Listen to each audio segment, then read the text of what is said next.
Today, we're going to talk about the elevator pitch. Now, I don't know about you, but even when I hear that term, it makes me feel a little bit dirty. And if I hear a really slick and polished elevator pitch, it makes me want to get out of that elevator and go get in the shower.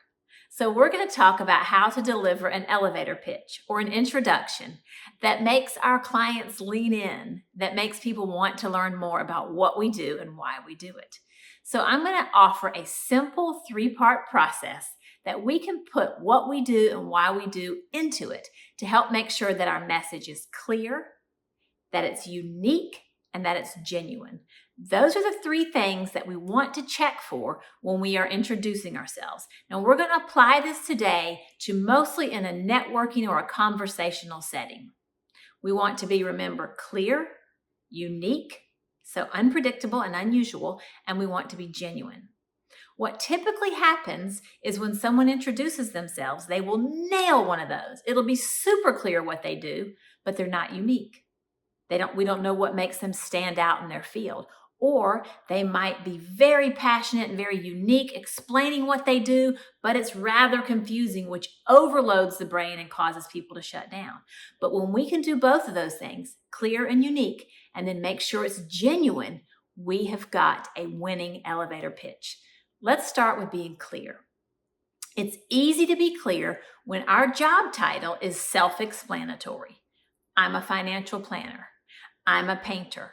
I'm a residential real estate agent. Those are clear. So what the listener needs to know in order for you to stand out is what sets you apart.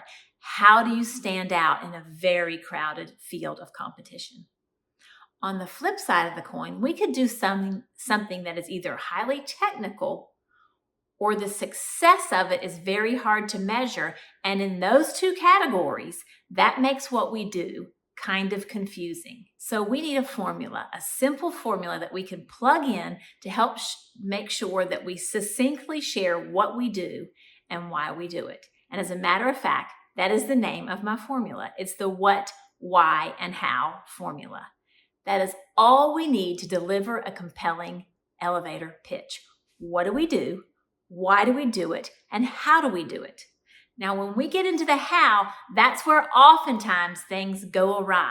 People start to want to add all the services they offer, all the components, all the features, all the benefits. That is way too much for an introduction. The goal of a compelling introduction, or an elevator pitch, as it were, is simply to create clarity and intrigue. If we create that, then we're going to create a conversation around what we do.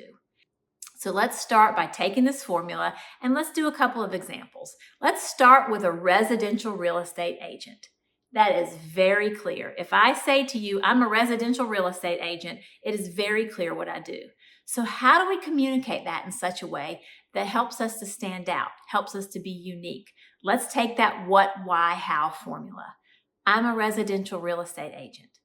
I specialize in helping people to reduce the time and stress associated with the buying and selling process.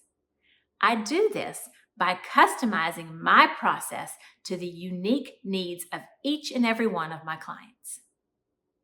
So I took a very clear role there and I made it unique by sharing how I go about doing what I do and doing it in my very own special way. Okay, so we've mastered how to make a role that is very clear, how to make it unique.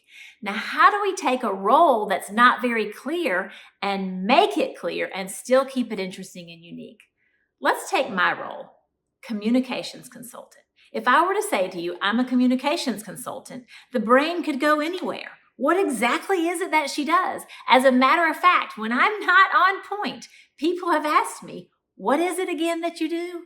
So I need to make sure that I know how to communicate what I do clearly so that people can remember it and repeat it. So I might say, I'm a communications consultant.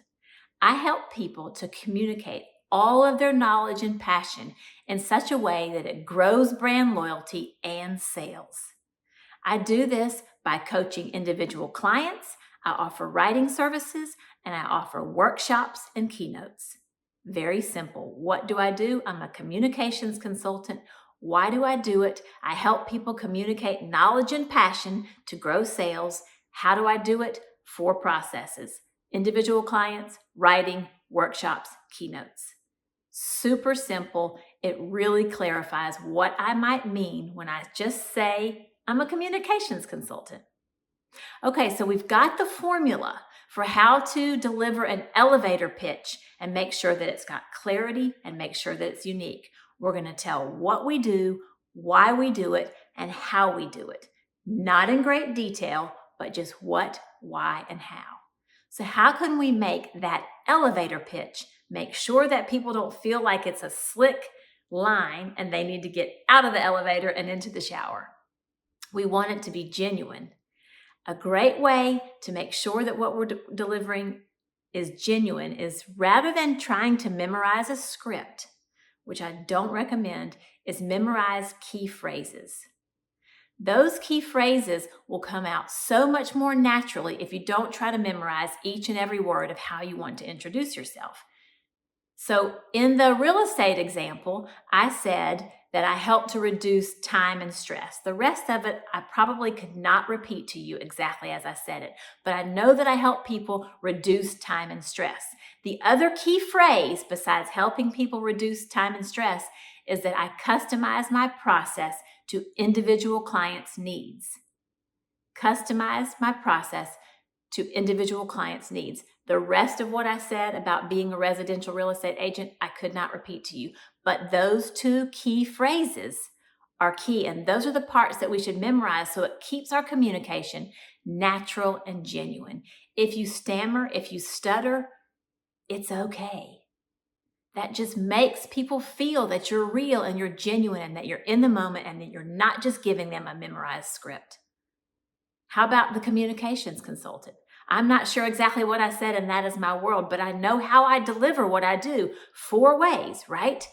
Writing, individual coaching, workshops, and keynotes. Those are my 4 services. Super clear. How do I help people? My key phrase is I help them communicate all their knowledge and passion in such a way that it helps them to elevate their brand and grow their sales. Those are my key phrases. The rest of what I said, I would say it probably a little bit differently each time that I say it. So remember the process: what, why, how. Get your key phrases down and let the rest of what you're delivering be you in the moment in your very unique way. All right, a last tip on how to take an elevator pitch and turn it into a real, genuine conversation.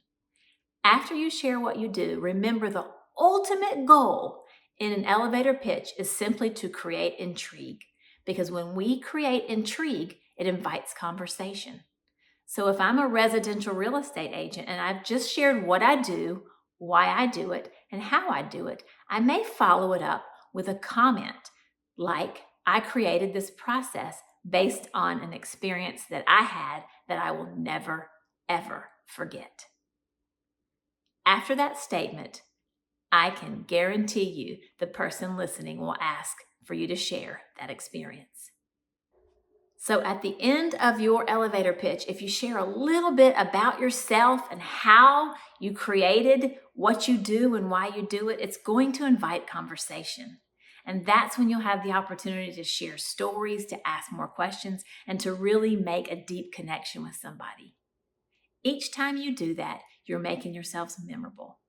So remember, your Talk to the Brain tip for today is, if you need to deliver a compelling elevator pitch, make sure that it is clear, unique, and genuine. And you can do that by using the formula of what, why, how. And then you may even want to end with an inviting statement that invites conversation. That's your Talk to the Brain tip for today.